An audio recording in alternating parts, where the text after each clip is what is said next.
আসসালামু আলাইকুম রহমতুল্লাহি বারকাতু। নিয়ে আসলাম আপনাদের জন্য একটা নতুন ভিডিও। আজকে আপনারা দেখবেন কিভাবে একটি জমিতে দুইটি ফসল চাষ করা যায়। মূলত আজকে আমি আলু গাছকে কুয়াশা থেকে বাঁচানোর জন্য আলু গাছে স্প্রে করব। প্রথমে দিয়ে দিলাম নিউফিল, তারপর দিলাম থিওবিট, তারপর দিলাম একটি বিষের পাতা। নিউফিলটা মূলত কুয়াশা কাটায়, থিওবিটটা গাছের ভিটামিনের কাজ করে, আর বিষটা হচ্ছে গাছকে পোকামাকড় থেকে রক্ষা করে। এগুলো খুব ভালো করে মিশিয়ে নিতে হবে, ওষুধটা যাতে কার্যকারী হয়। যে কোনো ওষুধ খুব ভালো করে মিশিয়ে স্প্রে করতে হয়। মূলত আমার মেশিনটা হচ্ছে অটো মেশিন, এখানে 18 লিটার পানি ধরে।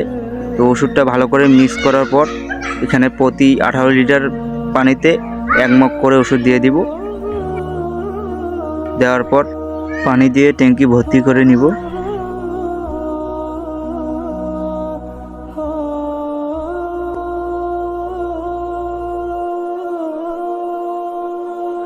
এবার আমি ভুঁইবাড়ির দিকে রওনা দিলাম।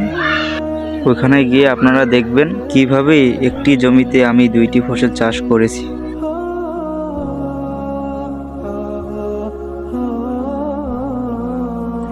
এখানে আপনারা দেখতে পাচ্ছেন 2 বিঘা জমিতে আমি ভুট্টা আবাদ করছি।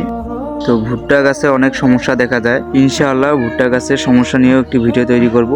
আপনাদের যেটা বলতেছিলাম, আমি এই যে দেখুন আলু গাছের পাশাপাশি ভুট্টা লাগিয়েছি। আমি এটা প্রথমবার করলাম, আশা করি ইনশাআল্লাহ অনেক ভালো ফলন পাবো। যেহেতু আমি এটা প্রথমবার চাষ করতেছি, তাই আপনাদের আমি এই চাষটি এখন করতে বলবো না। এটাতে লাভও হতে পারে, আবার ক্ষতিও হতে পারে।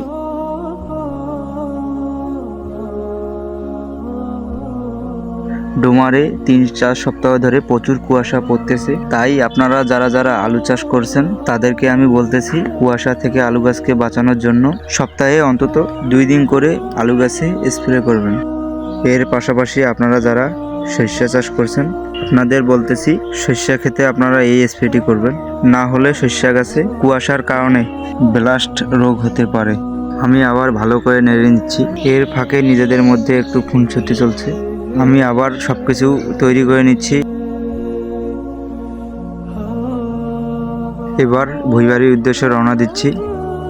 যেহেতু দুইটি ফসল একসাথে আমি এই প্রথমবার চাষ করছি, তাই আপনাদের মধ্যে কেউ যদি অভিজ্ঞ থেকে থাকেন, এরকম চাষ আগেও করেছিলেন, তাহলে অবশ্যই আমাকে পরামর্শ দেবেন।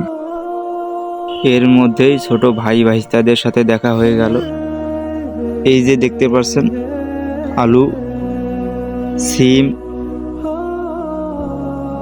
লাউ, শাক, এগুলো বাড়ির পাশে আমার মা লাগিয়েছে। আপনারা চাইলে বাড়ির পাশে ফাঁকা জমিতে এগুলো চাষ করতে পারেন। আজকের মতন এখান থেকে বিদায় নিচ্ছি। আসসালামু আলাইকুম।